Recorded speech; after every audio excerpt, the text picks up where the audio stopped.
Opioids highlight opioids highlight medication क्यों है? हम सब अच्छी तरह जानते हैं कि ओपियाइड्स क्यों हाईलाइट मेडिकेशन के जुमरे में आते हैं। हम उसे क्या क्यों हाईलाइट मेडिकेशन कहते हैं? क्योंकि नंबर वन कि ये एनाल्जेसिक के तौर पे यूज़ होते हैं, लेकिन उस जगह पे एनाल्जेसिक के तौर पे यूज़ होते हैं जहाँ हम कोई दूसरा एनाल्जेसिक नहीं दे सकते। तो जब हम ड्रग ऑफ चॉइस उससे तो ओपियोइड होगी, चाहे कोई ऐसी पेन है जो नॉर्मल एनाल्जेसिक से नहीं कवर होती, उसमें हम ओपियोइड्स दे रहे होते हैं जो कि सेंट्रली एक्टिंग होते हैं। सेफ्टी इसकी कि अगर इसकी डोज हो जाए तो ऑब्वियसली ये रेस्पिरेटरी डिप्रेशन पेशेंट जा सकता है, और जो कि एक लीथल हो सकता है। अगर थोड़ी सी हाई डोज में हो तो इस इतना सीवियर रेस्पिरेटरी डिप्रेशन होगा कि जी पेशेंट की जान जाने का खतरा हो जाएगा। और अगर इसकी डोज अगर कम रखेंगे तो हो सकता है कि आपको पेन स्कोर ही वो जो आपके एनर्जेटिक लेवल वो ही अचीव ना हो सके। तो इसलिए आपको इसकी डोजेज एक्यूरेसी बहुत ज़्यादा ज़रूरी होती है। और सेकंड एक और जो इसकी बड़ी रीज़न है कि ये जो बहुत ज़्यादा एडिक्टिव पोटेंशियल रखते हैं ओपियाइड्स जितने भी हैं, तो इसलिए इनके ऊपर डिपेंडेंसी हो जाती है। और डिपेंडेंसी की वजह से ये इसका मिसयूज़ के बहुत ज़्यादा पोटेंशियल होता है। इसलिए भी इसकी ओपियाइड्स की आपको सेफ स्टोरेज सेफ प्रैक्टिसेस बहुत ज़रूरी हैं। तो ये वो रीज़न है जिसकी वजह से ओपियाइड्स को पर्टिकुलरली हाईलाइट कहा जाता है। इनकी अवेलेबिलिटी बहुत लिमिटेड एरिया के ऊपर होती है, और इसकी जैसे इसका यूजेज भी लिमिटेड ही होता है। तो अगर हम इसके फर्दर इसके और देखें तो क्यों हाईलाइट होते हैं मैंने आपको बता दिया। अ, इसकी कौन कौन से एरर्स होते हैं जो इन ओपियाइड्स के केस में हो सकते हैं, जो कॉमनली देखे गए हैं। सबसे जो मेजर जो ग्रुप ऑफ एरर्स हैं वो इसका डोजिंग एरर्स हैं। डोजिंग एरर्स की इस इतना ज़्यादा पोटेंशियल है क्योंकि बहुत सारी जगहों पे लोगों को पूरी अवेयरनेस नहीं होती कि हम पेन स्कोर को कैसे कैलकुलेट कर रहे होंगे, पेन किस पेन लेवल में आपको कौन सा ओपियाइड देना है।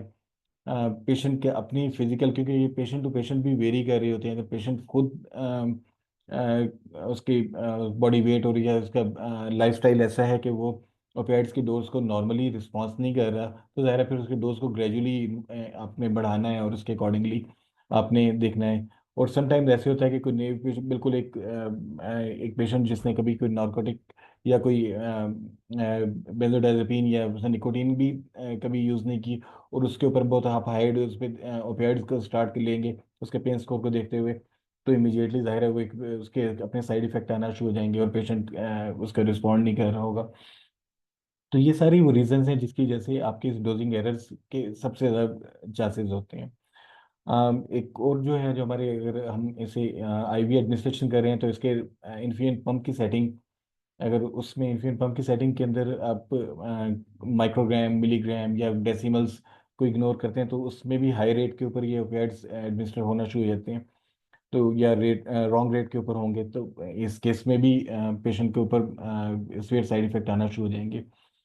अगर कोई पेशेंट पाकिस्तान में है तो उसे ट्रांसडर्मल पैचेस अवेलेबल नहीं है, लेकिन जहाँ भी अवेलेबल हैं, अगर प्रीवियस ट्रांसडर्मल पैच नहीं रिमूव किया और नया ट्रांसडर्मल पैच लगा दिया तो एक ही वक्त पे डोज एग्जैक्टली डबल हो जाएगी। और वो जब डबल पेनिट्रेट करना शुरू हो जाए तो ऑब्वियसली उसके ऊपर साइड इफेक्ट आना शुरू हो जाएंगे। इस आईवी टू ऑरल कन्वर्जन के केस में अगर पेशेंट आई के साथ एडमिटेड है और आईवी ओपियाइड्स के ऊपर है और उसे हम ऑरल पे स्विच कर रहे हैं, तो उसके कन्वर्जन के अंदर भी ऐसे बहुत इंटेलिजेंटली देखना होता है कि अगर उसके ताकि उसका पेन स्कोर भी इसका मेंटेन वो कंट्रोल में रहे, और साथ उसके कोई रेस्पिरेटरी सिम्टम्स भी ना उसमें डेवलप होना शुरू हो। तो ये वो चीज़ें जो डोजिंग एरर के ग्रुप है जिस ग्रुप में फॉल करेंगी कि जो सबसे बड़ा एक मेजर ग्रुप है। इसके अलावा डेंजरस एब्रीवेशन, बहुत सारी जगहों पे लोग ये कन्फ्यूजन ऑर्डर्स आते हैं, रॉन्ग रूट सिलेक्ट हो जाता है, एपिड्यूरल देना था आईवी सिलेक्ट हो गया। एक एडमिनिस्ट्रेशन के एंड के ऊपर एक और जो एक बड़ा एरर होता है कि जो सिरिंजेस फिल की हुई हैं प्रायर टू एडमिनिस्ट्रेशन उन्हें अनलेबल्ड रख लिया जाए। तो उसमें एक बहुत क्योंकि सारी सिरिंजेस देखने में तो एक जैसी होती हैं, जब सिरिंज में एक आपने कोई फिल कर लिया तो जब तक आप उसे लेबल नहीं करेंगे कि ये मॉर्फिन का या नॉर्मल लाइन है या ये फेंट्रा है या केसीएल है, तो उसका तक नहीं पता चलेगा। अगर आपने एक नॉर्मल लाइन फ्लश करना है उसकी जगह पे आपने मॉर्फिन फ्लश कर दिया उसके आईवी रूट के अंदर, तो आप सोच सकते हैं कि कितना बड़ा डिजास्टर होगा ये। तो इसलिए जब भी मॉर्फिन या जब भी हाईलाइट मेडिकेशन की इंक्लूडिंग नार्कोटिक्स या ओपियोइड्स आप सिरिंज फिल करें किसी भी जगह पे हो, तो ऐसे इमीडिएटली उस सिरिंज को लेबल होना चाहिए, या पहले से लेबल करके फिर उसे फिल फिल होनी चाहिए। तो ऐसे कोई अनलेबल्ड फील्ड सिरिंज किसी सूरत में भी एक्सेप्टेबल नहीं होने चाहिए, या ये बहुत बड़ा रिस्क होता है। मॉनिटरिंग के पेशेंट किस वक्त रेस्पिरेट किस कौन से सिम्टम्स हैं कि रेस्पिरेटरी डिप्रेशन के अंदर है, कोई किस स्टेज के ऊपर हम कहेंगे जी रेस्पिरेटरी डिप्रेशन में है पेशेंट, या किस स्टेज के ऊपर हम कहेंगे कि पेशेंट का इस वक्त एनर्जेटिक लेवल अचीव हो रहा है। ये दोनों चीज़ों के अंदर को इंटेलिजेंटली देखना, और उस जिस सर्विस के अंदर ये एडमिनिस्टर हो रहा है उस जगह पे ये सर्विसेज अवेलेबल हैं या नहीं है। अगर इस वक्त पेशेंट रेस्पिरेटरी डिप्रेशन में चला गया तो फिर क्या करना है, उसके बाद उसके हमारे पास क्या इंटीग्रेट करने की फैसिलिटी मौजूद है, या उसे वेंटिलेट करने की फैसिलिटी मौजूद है। अगर नहीं है तो ज़ाहिर है हम वहाँ किसी सूरत में भी ओपियाइड्स को या आईवी ओपियाइड्स को नहीं दे सकते। इसका जो डिस्पोजल है इसका, जितने भी ओपियाइड्स हैं, अगर अगर हम कैप्सूल कोई या सिरप बनाते हैं तो सिरप में अगर कोई लेफ्ट ओवर है या ट्रांसडर्मल पैचेज हैं, उसको कैसे डिस्पोज करना है, इसके डिस्पोजल का भी एक प्रॉपर तरीकाकार है होना चाहिए, या होता है। तो ये वो सारी चीज़ें जो ओपियाइड्स के हवाले से एरर्स को लेके आ सकती हैं। तो इसको अब इसमें देखें, जब हम बात कर रहे हैं तो ज़ाहिर है इसमें काफ़ी सारी चीज़ें हैं जिसके ऊपर हम बात करते हैं, जैसे अ, ये वो सारे एरियाज हैं जिसके जहाँ आपका एरर हो सकते हैं, जैसे अभी थोड़ी देर पहले हमने बात की। तो हमने किन कौन कौन सी जगहों पे ओपियाइड के केस में देखना है, हर जगह पे जहाँ से भी ओपियाइड पास हो रहा है, चाहे वो स्टोरेज का एरिया है आपका, चाहे वो कोई इसे प्रेस्क्राइब कर रहा है, चाहे कोई इसे डिस्पेंस कर रहा है, एडमिनिस्टर कर रहा है, मॉनिटर कर रहा है, या पेशेंट इवन अगर घर पे खुद यूज़ कर रहा है। तो जिस जगह पे भी ओपियाइड मौजूद है, ओपियाइड के पूरे साइकिल के अंदर उसके जो डिस्पेंसिंग या एडमिनिस्ट्रेशन साइकिल है उसमें जो जो भी एरिया है ना, हर जगह पे आपने इसके हाईलाइट किया सेफ्टी मेजर्स आपने लेने हैं। इसके स्टोरेज के लिहाज से अगर आप एक अलग मेजर्स होंगे, पेशेंट एजुकेशन के लिहाज से अलग, मॉनिटरिंग के लिहाज से, तो कोई भी ऐसा एरिया नहीं है जिसमें हम कहेंगे जी अगर हमने ये अचीव कर लिया, स्टोरेज हमने बिल्कुल प्रॉपर कर ली है तो ये सेफ प्रैक्टिसेस है। नहीं, फार्मेसी की रिस्पॉन्सिबिलिटी वो ये देखे कि वो प्रेस्क्राइब कैसे हो रही है, डिस्पेंस किसको करनी है, एडमिनिस्टर कौन करने वाला कौन है, मॉनिटरिंग के टूल्स क्या हैं, और अगर मॉनिटर होने के बाद अगर कोई साइड इफेक्ट आते हैं तो आपके रिवर्सल एजेंट कौन कौन से आपके पास मौजूद हैं। इस तरह पेशेंट की एजुकेशन, अगर पेशेंट उसे घर पे यूज़ कर रहा है तो पेशेंट को अपने एजुकेट करना है कि पेशेंट ने घर पे उसे कैसे यूज़ करना है। ये सारे वो एरिया हैं जो हाई रिस्क एरिया हैं जिसके ऊपर जब भी आप कह रहे होंगे तो इसको स्पेसिफिक आपने एम्फेसाइज करना। जैसे अगर हम स्टोरेज की बात करें तो देखिए फार्मेसी के अंदर कहाँ स्टोर होगा, फार्मेसी के अंदर किसी भी जगह पे उस जगह पे स्टोर होगा जो कि लॉक एंड लॉक्ड कैबिनेट होगा। ये इजीली एक्सेसिबल नहीं होगा हर एक के, स्पेसिफिक लोग होंगे जो इसे एक्सेस कर रहे होंगे। उसके बाद इसके अंदर जिस वक्त हमने उसे रखा हुआ है तो उसका लॉक करने के बाद उसकी कीज जो एरिया लीड है उसके पास मौजूद होंगी, एक रजिस्टर होगा जिसके ऊपर उसकी एंट्री होगी, एक एम्प्यूल भी अगर जा रहा है या कैप्सूल भी जा रहा है वो रजिस्टर के ऊपर एंटर हो रहा होगा, और उसके बैक एंड पे हमारे पास कितने कैप्सूल या एम्प्यूल बाकी बच गए हैं वो भी वहाँ मौजूद होंगे। फिर इसके एम्प्टी एम्प्यूल जब वापस आ रहा है तो वो कैसे आ रहा है उसकी तो ये उसकी storage locked storage easily accessible नहीं है, कंट्रोल एक्सेस के साथ होगी, और उसकी डॉक्यूमेंटेशन उस जगह पे बिल्कुल साथ के साथ होते रहनी होगी। सेकंड, इसके ऊपर फिर अगर हम किसी जगह पे ये फ्लोर स्टॉक का पार्ट है जैसे ओआरएस के अंदर या कैथ लैब के अंदर, इसमें पहली कोशिश तो ये रहनी चाहिए कि ये फ्लोर स्टॉक का पार्ट कम से कम जगहों पे हो, सिर्फ उन्हीं जगहों पे हो जहाँ इतना वो कह सकते हैं कि वक्त नहीं है, या सिचुएशन ऐसी हो जाती है जहाँ से आप फार्मेसी से लाने में ज़्यादा वक्त लग जाता है। सिर्फ उन्हीं जगहों पे हो जहाँ स्टेबल पेशेंट है कंपैरेटिवली, वहाँ बिल्कुल भी से फ्लोर स्टॉक का पार्ट नहीं होना चाहिए। अगर हम नियर बाई जैसे ये हमारे पास शिफा इंटरनेशनल हॉस्पिटल में अगर ईआर के अंदर फार्मेसी है तो हम करी कोशिश होती है कि फार्मेसी के अंदर उस जगह पे अगर नहीं तो फार्मेसी उसे रेगुलरली मॉनिटर करती रहे। इस तरह अगर हमें ओआर के अंदर अगर फार्मेसी है तो ओआर के अंदर फार्मेसी के पास ही हो, और वहाँ से जिस पेशेंट को भी प्रेस्क्राइब होगा तो वहाँ से वो जा रहा हो। तो फ्लो स्टॉक को जिस हद तक भी हम मिनिमाइज कर सकें हमें ज़रूर उसे मिनिमाइज करना है। लेकिन जहाँ डीम नेसेसरी है वहाँ बिल्कुल होगा नार्कोटिक, लेकिन कैसे होगा, वहाँ एक डबल लॉक कैबिनेट होगी। डबल लॉक कैबिनेट से क्या मुराद है कि देखिए उसमें दो लॉक होंगे, और दोनों लॉक की कीज दो डिफरेंट लोगों के पास होगी, एक टीम लीड के पास होगी और एक वहाँ जो भी यूज़र है उसके पास होगी। तो दो डिफरेंट लोगों की एट अ टाइम प्रेजेंस होगी किसी भी हम नार्कोटिक कैबिनेट को ओपन करने के लिए। तो ये इसके इसके वार्ड के अंदर स्टोरेज को इस तरीके से रेस्ट्रिक्ट कर रहे हैं, और जिस जगह पे भी स्टोर है वहाँ अंदर जो बिन्स हैं वो भी लेबल्ड, प्रॉपरली लेबल्ड हों कि मैग्नेस, अगर उसमें अगर मैग्नेस है तो मैग्नेस होगा, पैथिडीन है तो पैथिडीन होगा। ऐसे नहीं होगा पैथिडीन के लेबल कैबिनेट के अंदर हमने मैग्नेस रखी है या मैग्नेस की कैबिनेट के अंदर मॉर्फिन रख रखी है।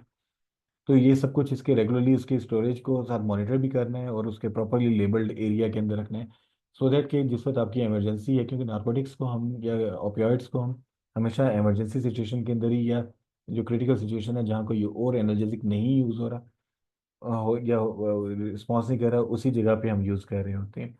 तो दैट्स वाई उसके प्रॉपरली लेबल्ड बिन जब तक नहीं होगा तो उस तक ये हमेशा एक एरर प्रोन सिस्टम रहेगा। सिमिलरली अगर हम इसके जैसे हमने स्टोरेज की बात की, तो प्रेस्क्राइबिंग के एंड के ऊपर देखें तो देखिए प्रेस्क्राइबिंग एंड के ऊपर सबसे ज़्यादा ये एक इशू होता है जिसमें हम डोजिंग एरर्स की बात करते हैं। तो हॉस्पिटल, जो भी हॉस्पिटल नारकोटिक्स को यूटिलाइज कर रहे हैं, उसे एक डेफिनेट एक क्लियर पॉलिसी बनानी होगी कि who can write prescribe narcotics या हु कैन प्रेस्क्राइब ओपियोइड्स। ऐसे नहीं होगा कि कोई भी आदमी नार्कोटिक को प्रेस्क्राइब, या कोई भी मेडिकल ऑफिसर या कोई भी नार्कोटिक प्रेस्क्राइब कर सकता है। तो एक क्लियर एक प्रिविलेजेस की एक डॉक्यूमेंट बनेगी कि ओपियाइड्स को कौन यूज़ कर सकता है या कौन प्रेस्क्राइब कर सकता है। उसकी डॉक्यूमेंट को, उसकी इंफॉर्मेशन हर जगह पे होगी। जैसे अगर हम शिफा इंटरनेशनल की बात करें तो यहाँ पैलिएटिव केयर के कंसल्टेंट्स या ऑन्कोलॉजिस्ट या आईसीयू और ईआर के कंसल्टेंट्स सिर्फ यही प्रेस्क्राइब कर सकते हैं। इनके post graduate training PGs MOs ये सारे लोग प्रेस्क्राइब नहीं कर सकते, ट्रांसक्राइब कर सकते हैं, लेकिन ट्रांसक्राइब अगर करेंगे तो फिर प्राइमरी कंसल्टेंट उसे जरूर वेट करेगा इमीडिएटली आफ्टर प्रेस्क्रिप्शन। तो ये वो लोग हैं जो हमारे हॉस्पिटल में ये ऑथराइज हैं फॉर नार्कोटिक प्रेस्क्रिप्शन। और इसी तरीके से कोई भी हॉस्पिटल या कोई भी इंस्टीट्यूट जो अपने पास नार्कोटिक कैरी कर रहे हैं, उसके पास एक डेफिनेट क्लियर प्रिविलेजेस की पॉलिसी होनी चाहिए जो क्लियरली मेंशन कर रही हो कि कौन कौन नार्कोटिक को या कौन कौन अदर हाईलाइट को प्रेस्क्राइब कर रहा है। इसी तरीके से जैसे तो पेशेंट को प्रेस्क्राइब कर रहे हैं उसके ऊपर भी एक फिर बहुत सारे कि उन्हें पहले सबसे पहले क्या देखना है कि कौन सा पेशेंट है जिसको हम देख रहे हैं, उस पेशेंट को नार्कोटिक के अलावा और कौन सी चीज़ दी जा सकती है, उसकी अप्रोप्रिएटनेस रिव्यू उसका करना है। उसकी जो ऑर्डर है उसके में कंप्लीट क्लैरिटी, जिसमें डोज, रेट, रूट, ड्यूरेशन, ये सारी चीज़ें बहुत क्लियरली मेंशन होनी चाहिए। नार्कोटिक की प्रेस्क्रिप्शन किसी ऐसे नहीं है जिसकी जैसे हम किसी एनसेड की कोई प्रेस्क्रिप्शन हम जनरेट कर रहे हैं, इससे बहुत ज़्यादा डिफरेंट है। जैसे पीआरएन के ऊपर या उस तरीके से अगर प्रेस्क्राइब करते हैं तब भी उसके साथ डोज, रेट, रूट और ड्यूरेशन ये कंप्लीट साथ ज़रूर होनी चाहिए। तो इस तरह जो एब्रीवेशंस हैं, बहुत सारे एब्रीवेशंस हैं जिसको नार्कोटिक के लिए दुनिया में यूज़ हुए हैं, और यूज़ होने के बाद पता चला कि इसके ऊपर कोई और चीज़ डिफरेंस या होगी। जैसे एमएसटी मॉर्फिन सल्फेट के लिए कॉमनली लोग यूज़ करते होते थे, लेकिन ये इसको बिल्कुल हमें डिस्करेज करना है, और ना सिर्फ डिस्करेज करना है बल्कि इसको रोकना है। MST should not be morphine sulphate. Morphine sulphate के लिए क्लियरली मॉर्फिन इंजेक्शन लिखा होगा, या मॉर्फिन ऑरल मॉर्फिन है तो मैग्नस लिखा होगा कंप्लीट अपनी डोज के साथ, कि उसकी डोज क्या है, कितने मिलीग्राम, इतने एमएल के अंदर, ये इस पूरी इंफॉर्मेशन के साथ वो प्रेस्क्राइब हो रहा होगा। इस नेक डेसिमल्स, जैसे 0.2 मिलीग्राम यहाँ लिखा हुआ है, देखिए 0.2 मिलीग्राम या इसको आप 2 मिलीग्राम भी इजीली रीड कर सकते हैं। और देखें 0.2 मिलीग्राम और 2 मिलीग्राम में कितना ज़्यादा डिफरेंस आ जाएगा, 10 टाइम डोज बढ़ जाएगी उसके किसी पेशेंट की। तो इसे क्या होना चाहिए, इसे 0.2 मिलीग्राम होना चाहिए। तो नेक डेसिमल किसी सूरत में भी नार्कोटिक या किसी भी हाईलाइट मेडिकेशन के केस में एक्सेप्टेबल नहीं होंगे। इस माइक्रोग्राम के लिए म्यू ग्राम की जो है, ये किसी सूरत में नहीं, इसमें क्लियरली एमसीजी होना चाहिए, माइक्रोग्राम, क्योंकि म्यूग्राम को लिखने में ये मिलीग्राम भी पढ़ा जा सकता है।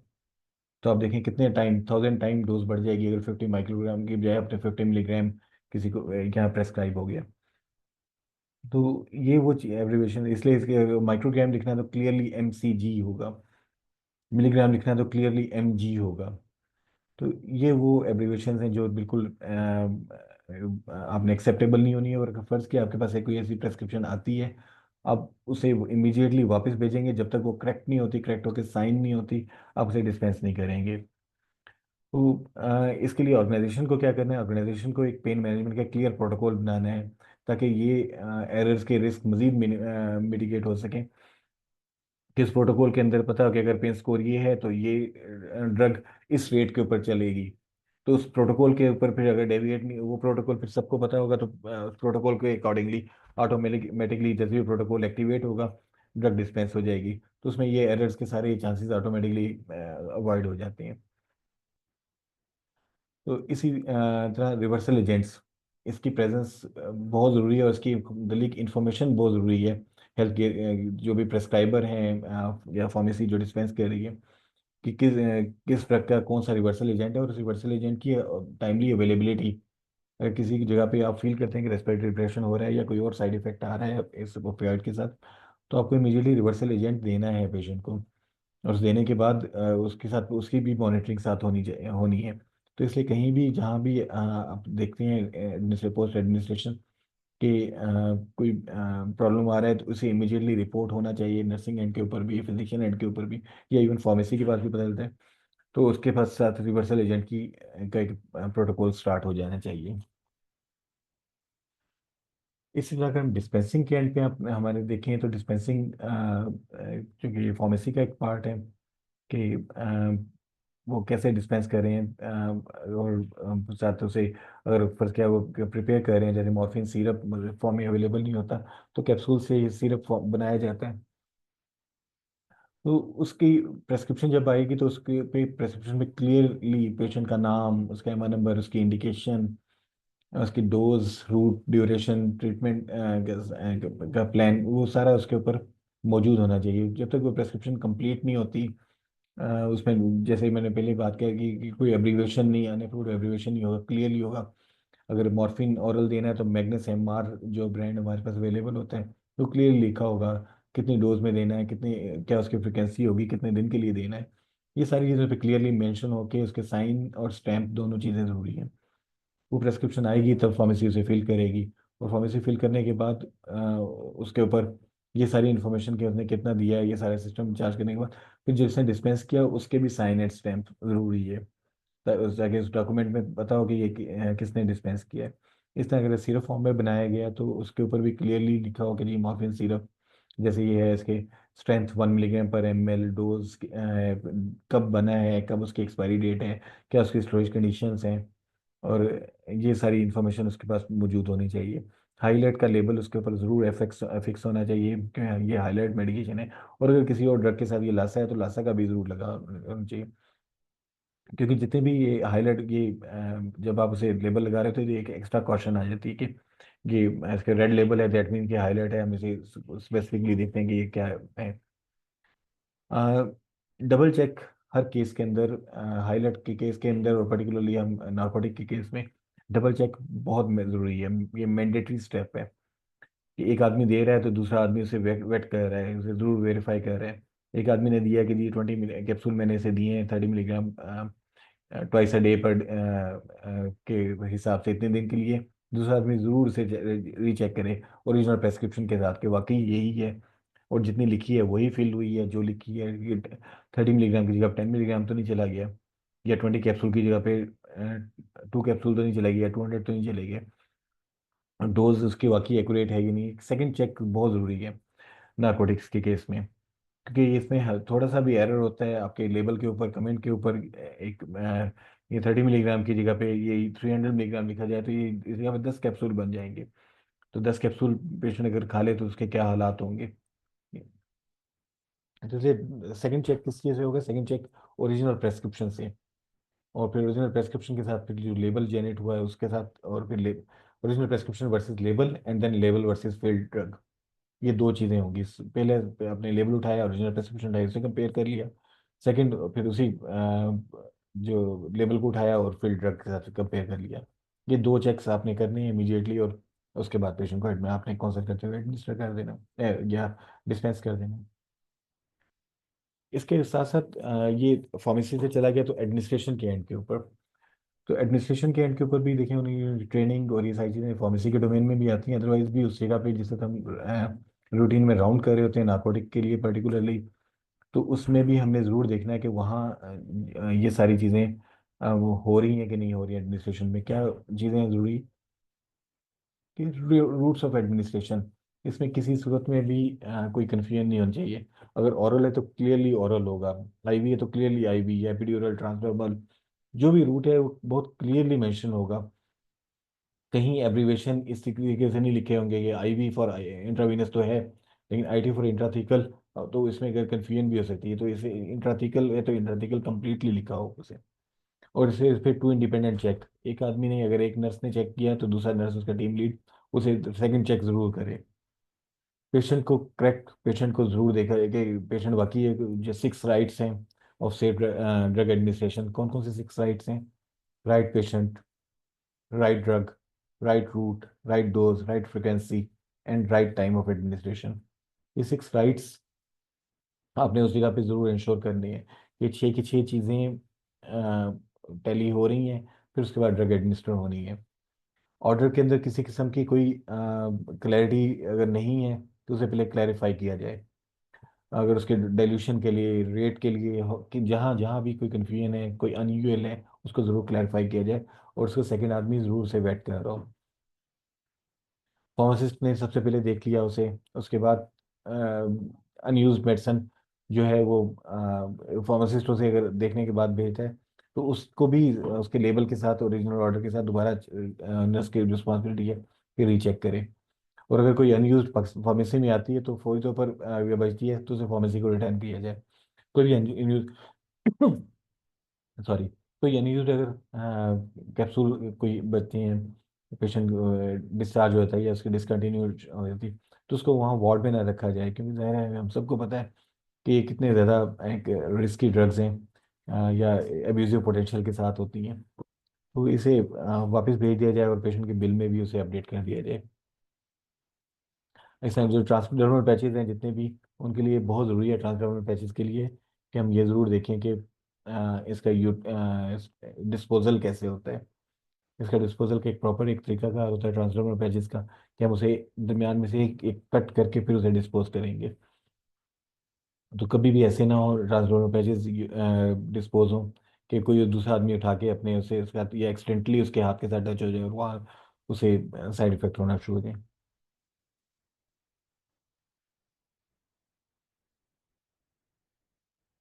मॉनिटरिंग, क्योंकि हाईलाइट मेडिकेशन है इसमें, तो इसकी मॉनिटरिंग बहुत इम्पोर्टेंस रखती है।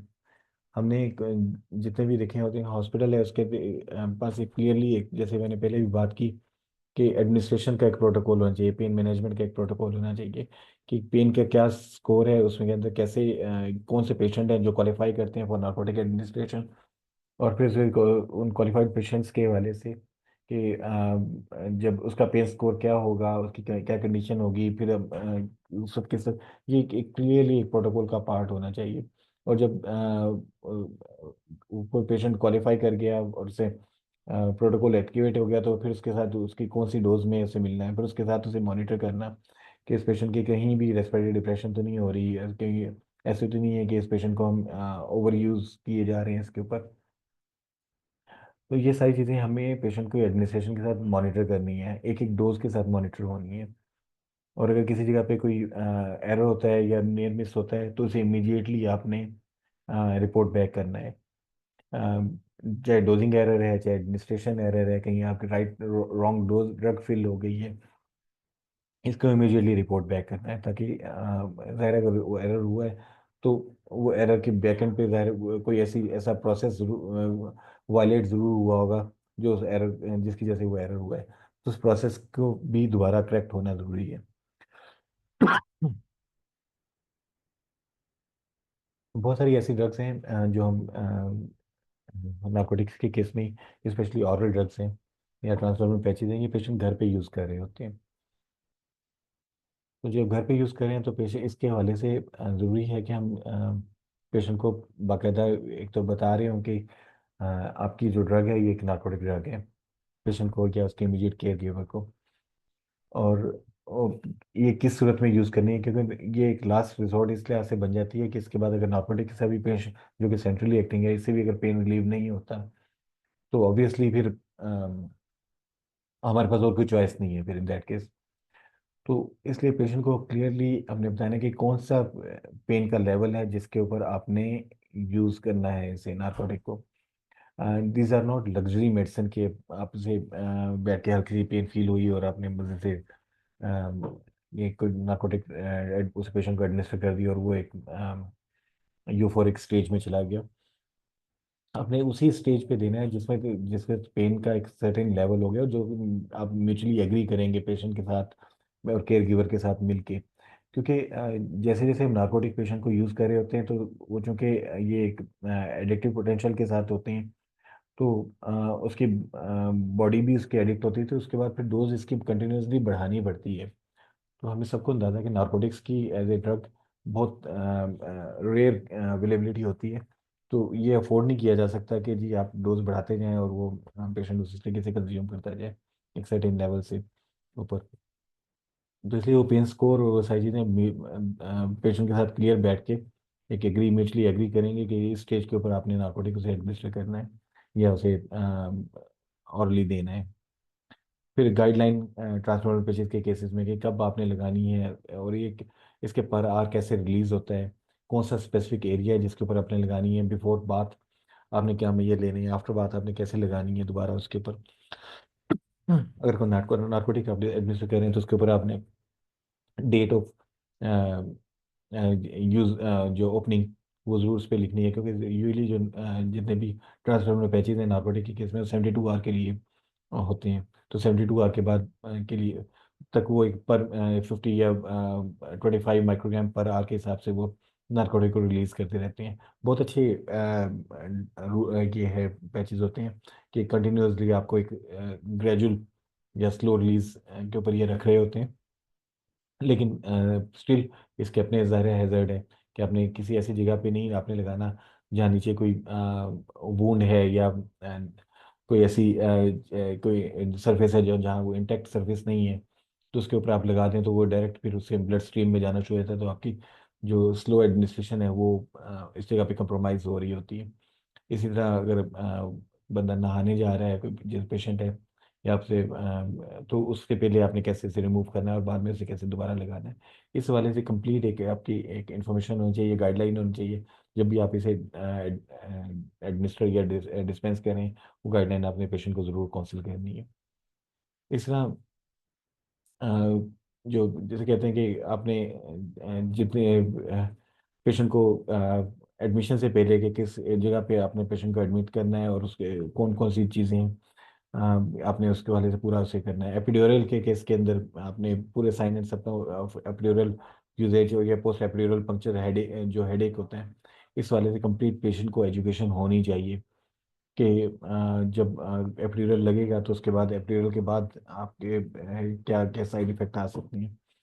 तो ये एजुकेशन जितनी पेशेंट या उसके केयर गिवर के पास होंगी, जितना वो अपडेटेड होगा नार्कोटिक के यूज़ के लिहाज से, उतना ही ज़्यादा वो उसे सेफली उसे यूज़ भी कर सकता है, सेफली अपने पास रख भी सकता है। और जाहिर है साथ ये भी हमने पेशेंट को ज़रूर काउंसिल करना है कि अगर आपके पास किसी भी स्टेज में जैसे पेशेंट अगर सर्वाइव नहीं करता है या उसकी डिसकंटिन्यू हो जाती है मेडिकेशन, तो जो अनयूज्ड है वो आपने वापस करनी है, वो वहीं घर में नहीं रहनी चाहिए, क्योंकि घर में वो बड़े हुए वो एक रिस्क प्रोन एक होती है। तो इसकी जितनी भी अनयूज्ड है ये वापस आएगी, ये पेशेंट को कंप्लीट इसकी इंफॉर्मेशन होगी। इसी तरह अगर हम आईवी की बात करें या इंजेक्टेबल की बात करें, तो इंजेक्टेबल के अंदर किसी सूरत में भी इंजेक्टेबल्स होम मेडिकेशन का पार्ट नहीं होने चाहिए। होम मेडिकेशन में सिर्फ हम औरल ड्रग्स ही दे रहे होंगे। इंजेक्टेबल्स जितने भी हैं वो आप हॉस्पिटलाइज पेशेंट जो है अंडर हॉस्पिटल सर्विसेज होगा तभी उसे एडमिनिस्टर करेंगे। क्योंकि अगर इवन अगर हमारे पास अगर होम केयर के अंदर कोई पेशेंट एडमिट है, इन दैट केस भी उसके नार्कोटिक की जो प्रीफिल्ड सिरिंजेस हम लोग बना के वो नर्सिस के हाथ में ही जा रही होंगी और नर्सिस जाके उसे वहाँ एडमिनिस्टर कर रहे होंगे, और वो सारे प्रोटोकॉल के मेंटेन करते हुए। तो इसलिए वो जो भी पेशेंट होगा वो ऐसे क्वालिफाइड नर्स ही उसे अगर हम आईवी की बात कर रहे होंगे या इंजेक्टेबल नार्कोटिक की या ओपियाइड्स की बात करें, तो एक क्वालिफाइड नर्स ही उसे एडमिनिस्टर कर सकता है। और इसलिए फार्मेसी की ज़रूरत में भी पेशेंट या उसके अटेंडेंट को आईवी ये डिस्पेंस नहीं कर रहे होंगे। तो ये वो सारी चीज़ें हैं जो ज़रूरी हैं, जिससे जैसे हमने पहले भी बात की थी कि स्टोरेज इसकी प्रॉपर होनी चाहिए, उसकी प्रेस्क्राइबिंग राइट्स किसके पास होंगे, डिस्पेंसिंग राइट्स किसके पास होंगे, एडमिनिस्टर कौन करेगा, क्वालिफाइड नर्स करेगा, उसके बाद फिर मॉनिटरिंग के क्या पैरामीटर्स हैं, और फिर आखिर में पेशेंट एजुकेशन। तो ये वो सारी चीज़ें जो आपकी किसी भी नारकोटिक के सेफ यूजेज को इंश्योर कर रही होती हैं। तो जब भी हॉस्पिटल या कोई भी हॉस्पिटल सर्विसेज नारकोटिक की बात करेगा, तो ये सारी चीज़ें मेंटेन करके फिर ही नारकोटिक की हम डिस्पेंसिंग की तरफ जाएंगे। बहुत ज़रूरी चीज़ है कि हमारे पास क्लियरली प्रिविलेजेस के हों कि कौन प्रिविलेज है कि उसे नारकोटिक को प्रेस्क्राइब कर सकता है। इसमें फार्मेसी भी किस फार्मेसी पे मौजूद होगी, और वो उस जिस फार्मेसी भी मौजूद है वहाँ लॉक एंड की का पूरा सिस्टम है या नहीं है, या फ्लोर पे अगर मौजूद है तो फ्लोर पे डबल लॉक एंड की, और जो कि दोनों कीज अलग अलग लोगों के पास मौजूद हों, इसका सिस्टम अगर है तो तभी हम उस फ्लोर के ऊपर दे रहे होंगे। तो this was all about narcotics या opioids dispensing. Thank you very much. Question है तो ज़रूर बिल्कुल पूछ सकते हैं। Thank you so much, Sir Farhan Jalani, for such an outstanding session. Thank you to all the participants for joining us today. We will be sending out our feedback forms shortly, and upon completion, you will receive your certificates within 2 weeks.